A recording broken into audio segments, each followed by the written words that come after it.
Yes, sirree. Episode number 286, I believe, right here at Tommy Maroon Sports Show. And I would not be mistaken. I'm Tommy Maroon. Who else will I be? Sorry for not being there last week, but I will tell you that this week I'm here, and don't worry. It's going to be a blast. We're going to talk about the red-hot Cleveland Guardians. Remember when they were ice cold? Now they're red-hot. Who would have thunk it? I most certainly would not have. But hey, I'm not going to complain. I'm not going to complain whatsoever. They're doing really good. Let's look at the team batting stats. A 228 team average, 300 on base percentage, 376 slugging percentage, which means they got an OPS of 676. That's okay, I guess.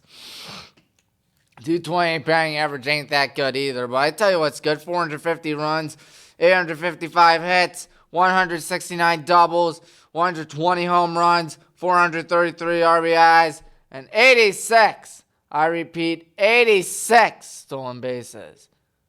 Let's look at the series recaps, including the Guardians against the Twinkies, where the Guardians won it 2-1.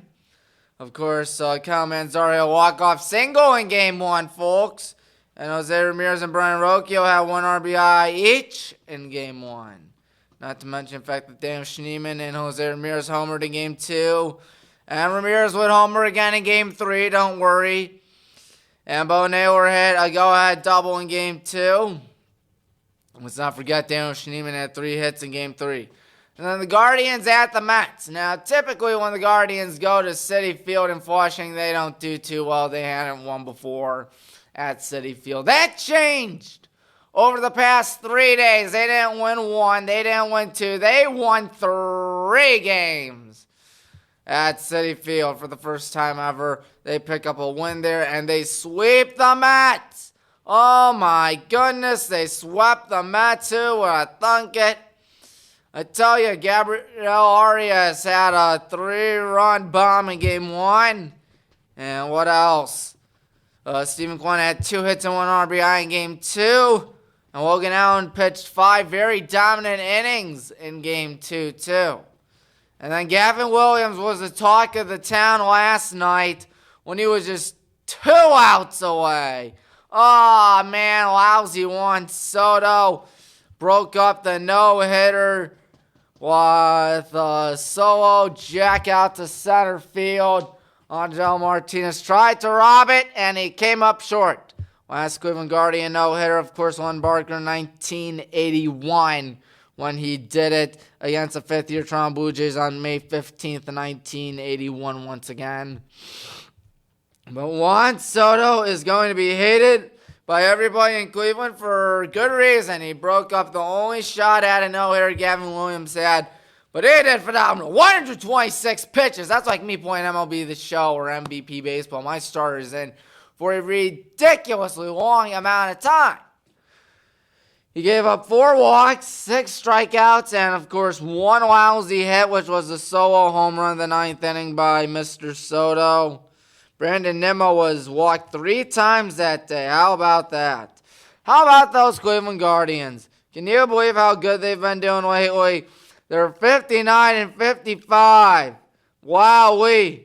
They're 1.5 back of the Yankees for that 3rd wild card spot. Who would have guessed? Who would have guessed? They're tied with Texas for 1.5 out of that 3rd wild card spot. But that ain't the story. The story is that they're 6 back. I repeat, 6 back of the Detroit Tigers for that AL Central. They're down 15.5 at their peak. They have really started to close the gap, narrow the gap. And considering the fact that the Tigers will be playing the Angels, so there is that. That might be a little easy for them. But the Guardians are at Chicago, take on the White Sox this weekend on the 8th, the 9th, and the 10th. And then they host a red-hot Miami Marlins team. Miami's not doing too bad lately. They swept the Yankees, the Marlins. After the Marlins come the Braves. They're not doing good this year, the Braves. So, hey, I'm not going to complain if they win it. And then they go to Arizona. And then after that, it will be Texas. And I think I'm getting a little too far ahead, but you got the gist. You got the gist. High school football predictions, because I didn't do it last week. I'm not giving you 2 conferences. I'm giving you 3 conferences. Yes, sirree. Yep, it's all right there, folks. The Western Reserve Conference, the Chardon Hilltoppers, 9-1, 5-0. I'll pull up some of the big games in just a minute. But anyways, looking at everything right there. Riverside 8-2, 4-1. Of course, Kenston 7-3, 3-2. Eastlake, North, and Mayfield going to be 1-4, which kind of surprised me. What doesn't surprise me is that we'll be South. We'll be 2-8, 0-5. They struggle, but you never know what can happen. They can do a good job this year. You never know, folks. In the North Coast Conference, no, not that conference that John Carroll decided to tell the OAC to go away and go to, but the North Coast Conference and what do you call it? Good old OHSA football. Yep, the Lake Catholic Cougars are going to do their thing, go 10-0, 5-0. The CVCA Royals 7-2. They're off week 1, 4-1. NDCL, they'll go 6-4, 3-2. Padua Franciscan 4-6, 2-3. Elyria Catholic 3-7, 1-4. Holy Name also going to be 3-7, but they'll be 0-5. Yes, sirree. Yes, sirree. And on the Eastern Buckeye Conference, West Branch will go 9-1, 5-0. Carrollton 6-4, 3-2. Alliance 6-4, 2-3. Salem will be 4-6, 2-3. Marlington 3-7, 2-3, and Minerva 2-6, 1-4. Now we'll look at some of the schedules out there because we can, and I like to look at the schedules. But Chardon's got Massillon Jackson week 1, Cleveland Heights week 2. They got themselves a bit of a gauntlet. Erie McDowell week 3, and the Perry Pirates week 4. So those are some big non-conference games, folks. Let me assure you that. All those games except McDowell will be on the road for Chardon. Who else? Kenston, they got Solon week 1, a national conference team. Of course, Kenston and Mayfield will be leaving the Western Reserve Conference. I don't know what's going to happen to the fate of the Western Reserve Conference, considering the fact that Riverside's going to the Greater Cleveland Conference, I believe. And, of course, Kenston and Mayfield will be joining the American Conference right here in the good old Suburban League, and we'll be jumping ship to the National Conference for just about every sport. I think it's going to vary based on sport, if I'm not mistaken, but still. Kenston, Solon, sorry for getting carried away with that. Kenston's got the Pirates week 2. And who else do they have? They have NDCL week 3, so that'll be a good game. When does Kenston play Chardon week 10? And when does Kenston play Riverside week 8? I think they'll lose both those games. Riverside, they got the Green Bulldogs week 2. Austintown Fitch, the Falcons week 4. That'll be a good game. They should easily beat St. Ignatius week 5. Mentioned that they play Kenston week 8, but Chardon's week 6. Chardon is week 6 for the Riverside Beavers. And is that all? Yep, that's all for that conference. Let's look at the CVCA Royals because they're not going to do bad this year. 7-2, 4-1. Then you got Woodridge week 3. Of course, White Catholic going to be week 6. That's going to be a good game. NDCL week 8 and Elyria Catholic week 10 and Padua week 9. I know I went out of order, but bear with me, folks.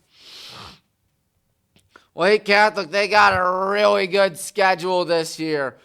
They start off hosting the Cardinal Mooney Cardinals in Youngstown, but they'll be hosting them, of course. Avon Lake week 2, hosting them as well. They'll be at Gilmore Academy week 4 and at Benedictine week 5. So that should be a really good schedule for Lake Catholic. I think they can do it. What else is out there? Benedictine's hosting Padua week 2. Padua's hosting Benedictine week 2. And then Bedford hosts Padua week 3. Excuse me. But don't excuse the fact that this should be a good season. The West Branch Warriors, what do they have? They have Canfield week 1. They have New Philly week 2. They have Cheney week 4. And, of course, Struthers week 3. That'll be a good game, in my opinion. What else is out there? Who else is out there? Alliance is going to Padua week 1. So there is that. They're hosting Louisville week 2. And they got Canton Central Catholic week 5. I don't know if you know this or whatnot, but we have just a mere 15 days till high school football. If you could tell by this calendar right here, excuse me for 1 second. No, that ain't it. Just trying to get the right brightness. Yep, there it is. 2 weeks, 1 day. Gonna be a fun season to say the least. Gonna be a whole bunch of entertaining stuff. But I'm pretty sure we all know that by now. We all know that by now. Because in 15 days, Highland goes to Erie McDowell. But that's not the thing. The thing is, tomorrow is scrimmage day for the Highland Hornets. We're going to Lake Catholic to take on the Cougars. And then the following week, we are going to Big Walnut in Columbus. Take on Big Walnut, of course. What's their team name? I know they had a great season last year. They beat Massillon Washington, Big Walnut. They are the Golden Eagles. That's who. The Golden Eagles out in Delaware County. Ooh, they got Bishop Watterson week 1. Big Walnut. Bishop Watterson won Division 3 last year. And they got Padua week 6. How did I miss that? I don't know. What I do know is that it's going to be a lot of fun this year. And not to mention, if I pull up the schedules, of course, for some high school sports, not football, high school sports, let's take a good look at them, shall we? Yes, we shall. Looking at everything, of course, we know the football schedule by now, but do you know the volleyball schedule? Well, it's going to start, our first home game is going to be August 26th against Aurora. That's a Tuesday night. That's going to be a whole bunch of fun in my books. And then for men's soccer, our first home game is August 16th against Brecksville at 3. And, of course, Aurora will also be on the 26th at 7 p.m., so there is that. Should be a fun season looking at everything. We got 1, 2, 3, 4, 5, 6, 7 home games of volleyball. Wow, 1, 2, 3, 4, 5, 6, 7, 8, 9, 10 road games. And then for soccer, boys soccer, we have 1, 2, 3, 4, 5, 6, 7, 8, 9, 10 home games. 1, 2, 3, 4, 5, 6, 7 road games. I don't know what the girls' soccer schedule looks like, but it's gonna be fun. Remember, we made the good old state finals last year. You just know it, folks. You just know it. And I'm Tommy Maroon telling you we still have one more week of high school football picks or predictions, and then the return of Tommy's picks, the best part of the show, the best part of the year, the best time of the year, better than Christmas. Yeah, it should be entertaining nonetheless. Timer, and thanking you for watching. Till next time, goodbye, everybody.